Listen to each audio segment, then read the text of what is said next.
Paint a portrait of a people. That was what I had to do. The proper name for this assignment is ethnographic research, but calling it portrait painting is much less intimidating. It's not exactly the sort of research that requires libraries and textbooks, but the sort that puts you out in the real world with a group of people. The first part of the process is choosing a group to study. I decided that I wanted my research to carry me to downtown Asheville. More specifically, I wanted to look into the city's underground theater scene.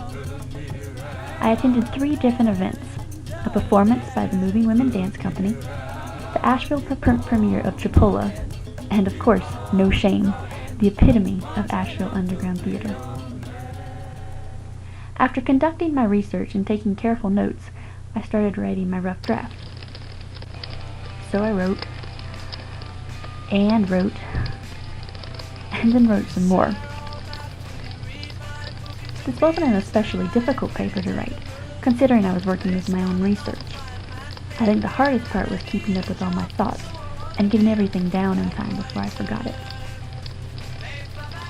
After I finished my rough draft, I turned it in to my professor and hoped that it was an acceptable first try. I later met with my professor, and we talked about the strengths and weaknesses of the draft.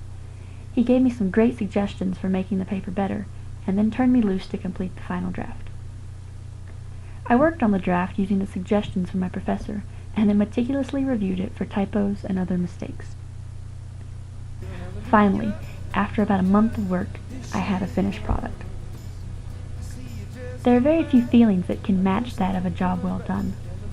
When I turned this paper in, I knew I had done my best, and that this was a work I could be proud of.